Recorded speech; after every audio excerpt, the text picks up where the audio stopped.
Hi, everyone. I'm Caroline Kolta from XPRIZE, and I lead the competition most recently launched about alternative meat. And I'm here with Nieves, and we're going to have a chat about her and the competition. So I hope you enjoy. It's just going to be a conversation. So first, I wanted to give you all an overview of what XPRIZE does. If you're not familiar, XPRIZE is a nonprofit foundation. What we do is design and operate large-scale competitions to try and tackle issues and gaps that have either an environmental focus, or we also work in education, health, and more than one field. Food is one of our focus areas, so we designed Feed the Next Billion, targeting alternative proteins. And when we did the research about 2 years ago, what we saw is most companies in this space are focused on ground products that are in the market currently. And there was a gap back in 2019 with companies not really focused on structured products. We also saw gaps in nutritional profile and focus on the environmental footprint and sustainability. So we designed the competition with that in mind. We launched back in December, and we selected 28 semifinalist teams this summer, and Novel Farms is one of those semifinalist teams, so it's very exciting to be talking to Nieves today.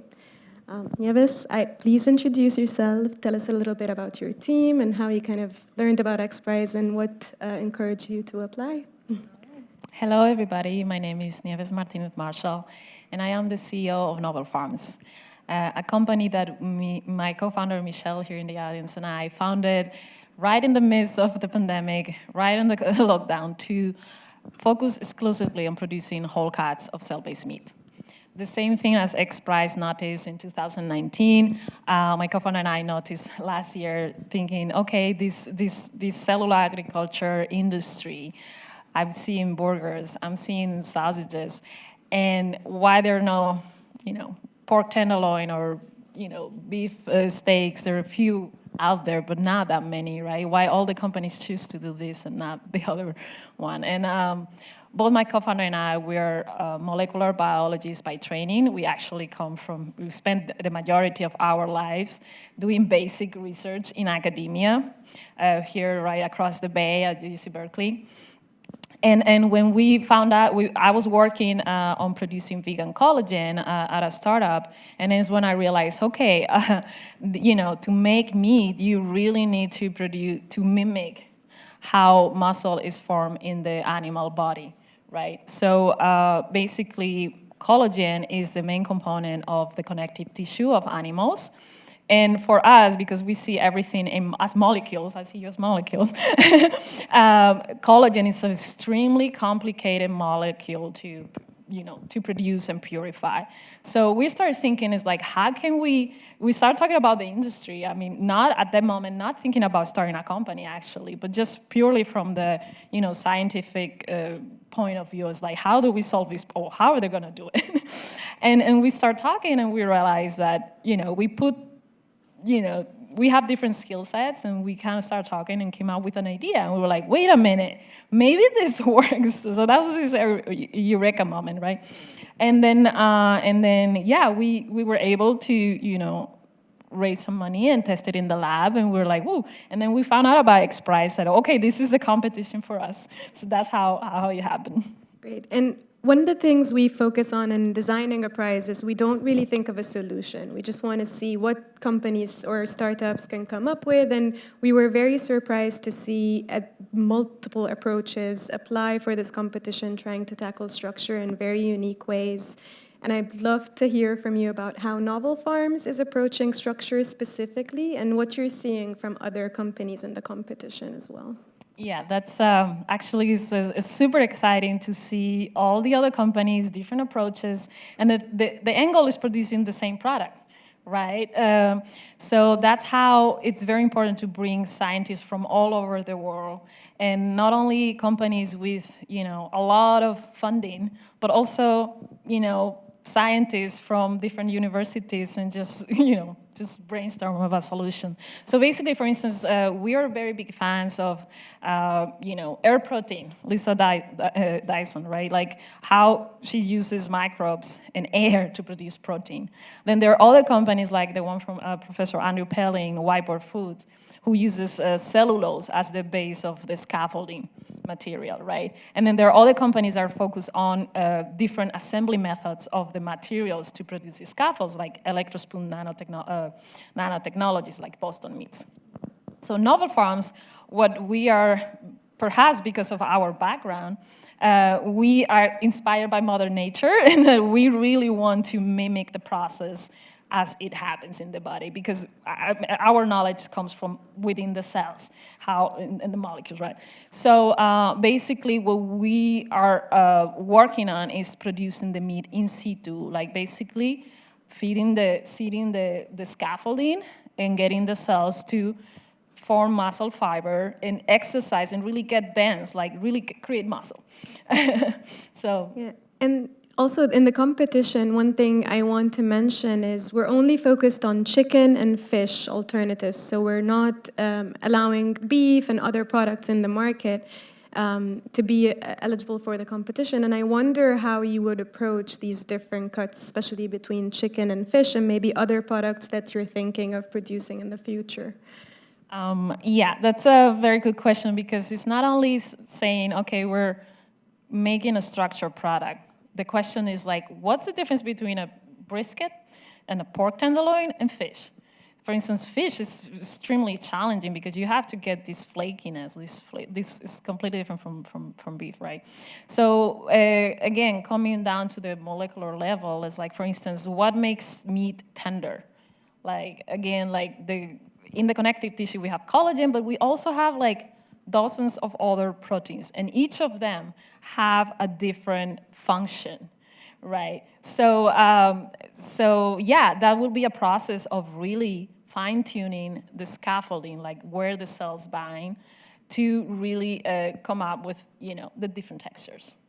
And what are the steps that you would think of while you're approaching this structure? Because we were talking about this earlier, and you mentioned there are certain steps you're thinking of, things that need to happen in order for the product to function in the end. And I'm wondering how you would break this down for someone who might not be a scientist, for example. Because I'm not a scientist.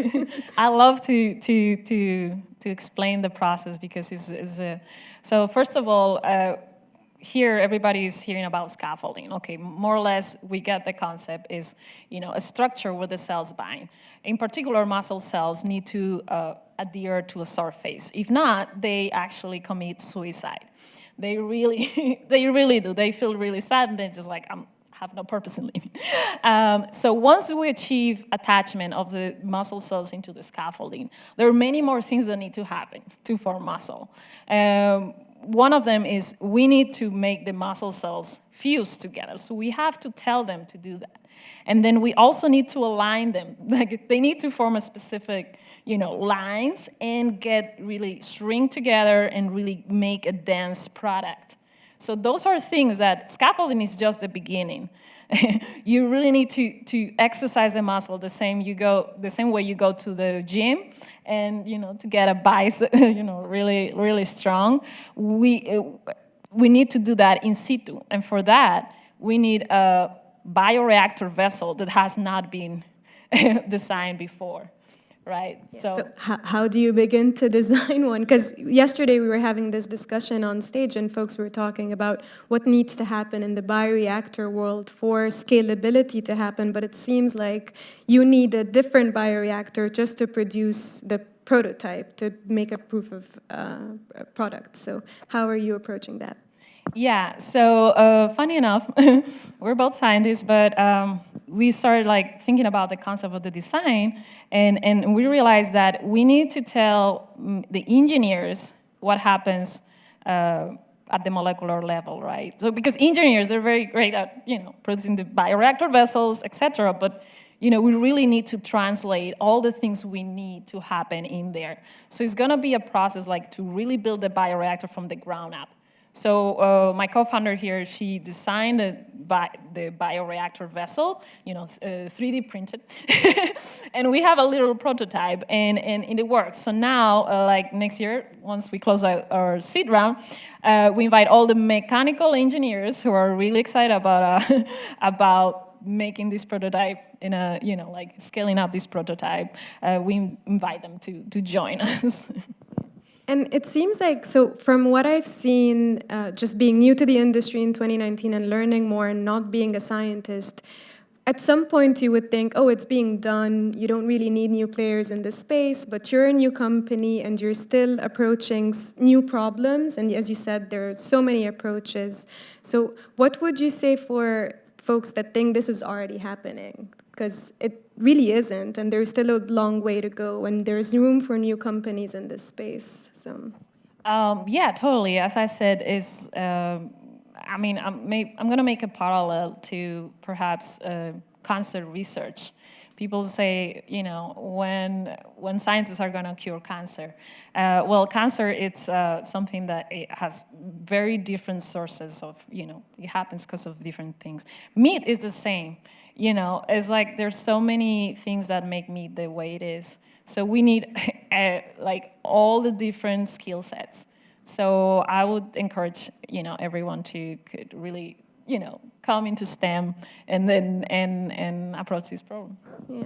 And I would also want to say, like, XPRIZE Feed the Next Billion is still looking for teams to apply. So although we designed some semifinalists, we selected some semifinalist teams, the registration is still open until December 1st. So if you're a company in the space or just a PhD student or a group of scientists exploring this issue, maybe you want to consider applying, and there's a booth outside if you want to learn more. But at this point, I want to just take advantage of this opportunity to ask you, and because I want to take notes on, how did you came up with this application, which, by the way, was extremely complex, and like how did you, were able to kind of screen through all the how many? Well, I want to know also how many companies were, applied, and how did you, selected the judges, and how everything's going to be assessed. yeah, so we get that question a lot with XPRIZE because one thing to make clear, the competition model really rewards a solution. So there needs to be a physical prototype that is tested and proven to work for a team to win a competition. Unlike grant programs where you approach it with a theory or an idea and you're supported to make that work. So one of the things we looked at is how do we make this competition challenging enough, but not too challenging, of course, because from today and yesterday's discussions, it does seem like it will take some time for us to see a product in the market. So when we approached it, we are really thinking of a prototype that works. And we have few years to make that happen with the teams and the competition. So criteria-wise, we first looked at structure. So that was the first thing that we wanted to see teams work on, but also balancing structure with the sensory profile, as well as the nutritional profile, and of course, as teams approach scale-up, how economically viable their products are, as well as how sustainable they are in the long term. So we designed the competition with those criteria in mind, and our judging panel really mirrors the criteria that we selected. So it's a multidisciplinary judging panel, and they each come to the competition with their own expertise to advise on what do we ask teams, and then how do we test teams objectively. The judging panel is, of course, independent from XPRIZE. XPRIZE doesn't take a part in selecting any of the teams or advancing them from one stage to the next. But it is a mirroring of the criteria that we are challenging you all to approach. And it actually makes me think, as, again, not a scientist, so when you are approaching structure, are you looking at nutrition at the same time, or is it a paced process where, like, let's get structure right and then approach other challenges in the competition or otherwise for a consumer to be open to try your product? Yeah, so aside from structure, the other thing that we really need to achieve is that the protein content is the same as a chicken breast. That's going to be mostly achieved by getting muscle density, like a lot of protein in the product. And so far, some cell-based meat products have been, are made using, plant-based scaffolding or something. So the protein content is not the same as in the animal, right? So the other thing that we need to look at is how this meat product is going to behave on the stove. How is it gonna be cooked, if it's gonna withstand heat? And I really like actually that at the XPRIZE there's a chef, and I have to say that it's like from my home country, Spain, Jose Andres, and it's very excited because it's not, they're gonna be the meat is gonna be analyzed, the chemical profile, etc. But then we need a chef to cook it and say, hey, this actually behaves like the meat from the animal. So I think that's very exciting. It's actually one of the focus of Novel Farms, is that in addition to chicken, our flagship product is going to be a pork product. But we want to, create a pork meat product that entices consumer to cellular agriculture. And to do that, we chose a very particular breed of pigs from my home country, Iberico pork, that unlike the pork that comes from, that has been bred for industrial farming, it conserves genetically all the things that meat from wild boars have. Like it's a high quality meat. So basically it's more red, like pig that has been, is used in industrial farming right now. Back in the 70s, it was like when people were against fats, or like, oh, lean protein is better. So they breed these pigs to mimic chicken, actually. So we're going back to the roots of what a pork animal is, and using cellular agriculture, we want to bring that to, the whole world. So that's one of the focus of, focusing on the consumer and like providing something that they don't have access to right now. Yeah. And can you tell me a little bit about how you approach consumers? Because again, part of the conversation yesterday is transparency, but also how do you introduce something so new and so technological to a consumer as just food? Because that seems to be a bridge that everyone needs to think about how to cross. And of course, a nonprofit like XPRIZE and a competition model is interesting enough and exciting enough for us to play a part in helping the industry explain what this is to a regular consumer. But I wonder also how your company, because you're a small team, how are you thinking about eventually explaining this to a consumer? Yes, that's a good question, because we're trying to figure out how to do it differently from others, right? We need different approaches. So, one way is going to be educating the consumer on what cellular agriculture is and the process. But the way Novel Farms is going to approach it is by explaining, by focusing on gastronomy.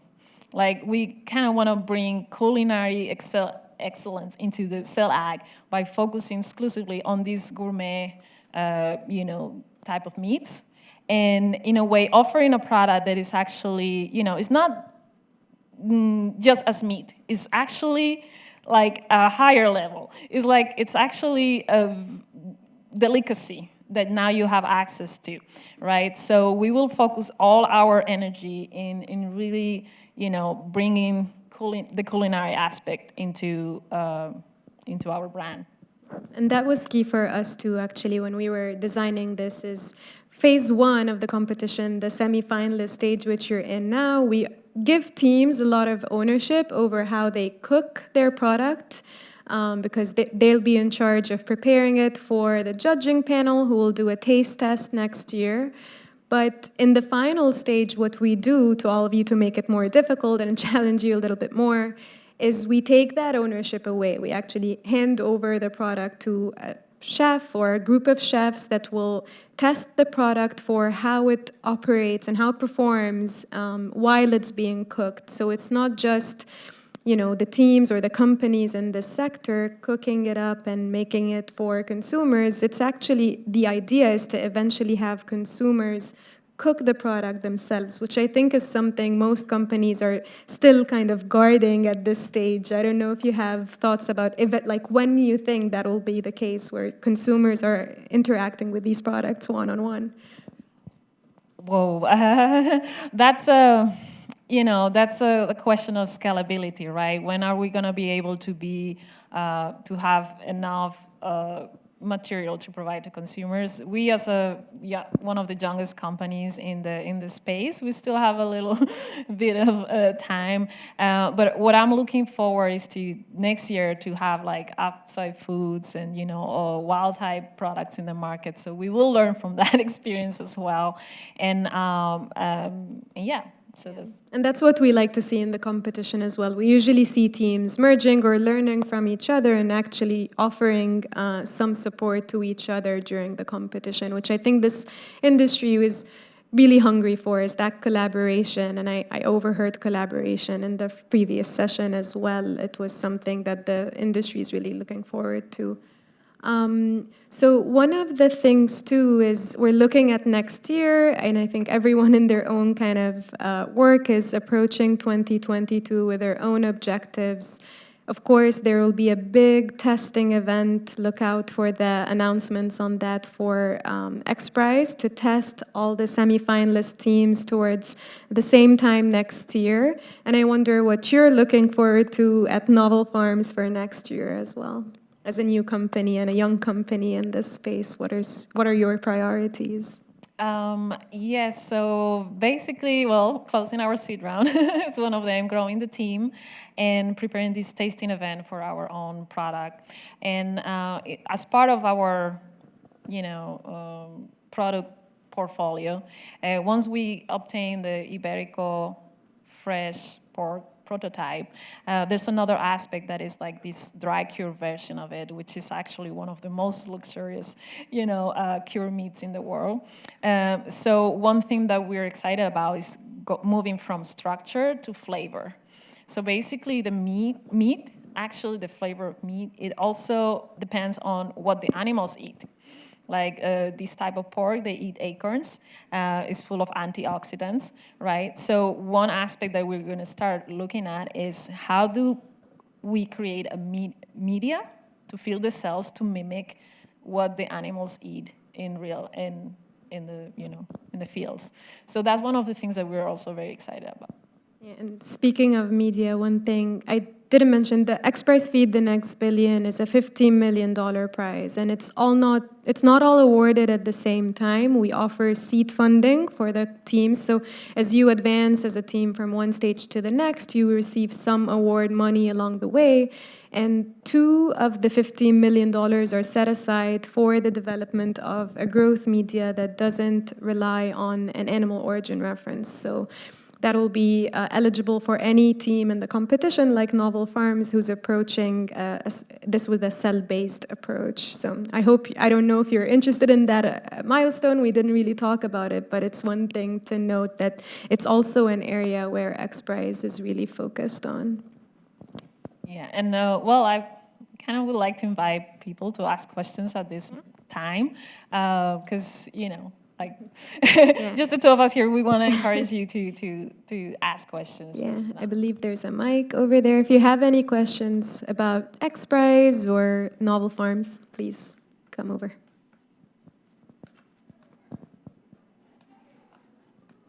We did such a good job, I guess. I don't think there's any questions, but if Vitor is in the audience, I know he and I, there he is, he and I were geeking out about Iberico ham on the podcast, but I'll pass it off to Larissa. Hey, so when I think of Iberico ham, I think of this big leg hanging from the ceiling in a cafe in Spain. Is that what you're actually trying to attempt to grow? Yes, okay. So I think of the slices that come from it. Okay, I'm like, great, easy, no problem. Not no problem, but easier. So tell me more about that, right? That's a big piece of meat. Yes.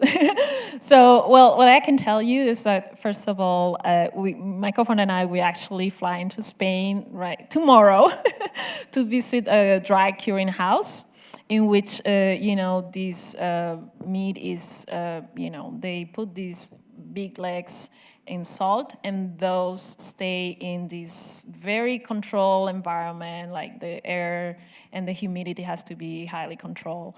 And then they stay there for a couple years. So we're gonna learn about the process from the people who have spent centuries, actually, I believe ham was already, it has centuries, has been done for centuries. So yeah, as I mentioned before, one of the critical aspects is going to be first getting the source, like the genetics of, the pure 100% Iberico. That's one thing. The other thing is the fats. So actually, this ham is very special because the fats are 60% comprised of oleic acid. So these cells are very good at creating these healthy fats, and we'll have to make sure they behave as they should, right? And then as the media, so really mimicking the acorns. Like there's some Iberico pigs here in the States, but I believe sometimes they feed them peanuts or other types of food. So we're gonna go analyze the flavor profile of jamon, and then compare it to our prototype. Of course, we use an edible scaffold that we don't know yet if it's gonna, change the flavor profile. So that's all things that we're excited to look at, and yeah, we will not stop until we get, exactly that flavor, because that's what. So if I compare you to what you're doing to like a cheesemaker, hard cheeses take a long time, and they have to basically, it's like money on the shelves while they wait for them to age, which is the same thing that you'll have to do. You essentially can't even taste it. Exactly, that's one of the things. So what we're gonna do is, first of all, put some cell-based meat in the traditional curing houses, okay? Just let it sit there while we do the other thing. And then we're gonna approach it through, the scientific, view and say, okay, what happens chemically? Like why salt is making, this ham get this flavor. So one of the things that we can try is to dry cure slices instead of the whole thing, and then start comparing it to why is it different. Other things that we will do is, studying the chemical pathways. So that's slices is the first approach we're gonna try. Hi, my name is Megan.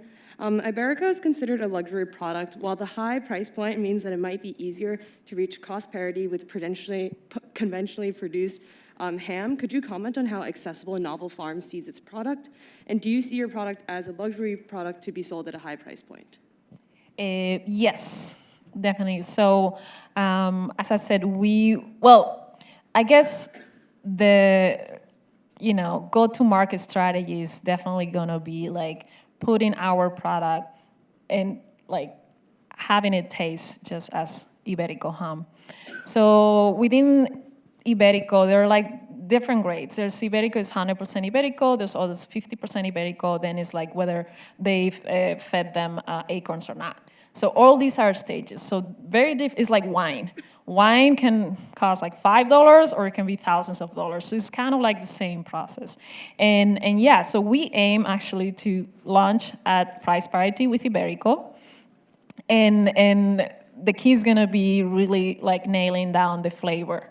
And the thing is some investors ask me, well, this is a niche product, they're not, maybe Americans they're not care about Iberico, or why is it that it's not on the grocery store? We see a lot of prosciutto, right? So the reason for it is not that Americans don't like Iberico, it's mainly that there's a law in Spain that caps the production of Iberico pork to maintain the quality. So there are not as many, I believe just a few hundreds of thousands Iberico pork that can be produced per year. So the reason why it's not here is because there's like Spaniards, they all keep the Iberico for themselves. If you go to the grocery store, you see the shelf where Iberico is empty, and then the other ones and if you compare side by side, the color is different. The fats, the marbling is different.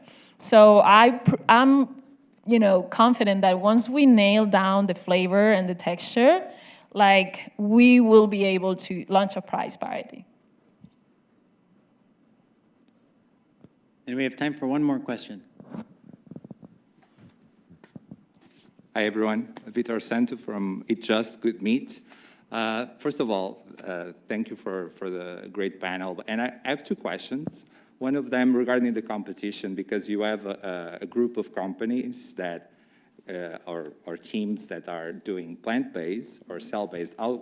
How you plan to serve, because this is a quite different, these products will be at different stages, right? And the challenges even of scalability, flavor, and all these different things we have been discussing. So how do you think that's going to play into the evaluation?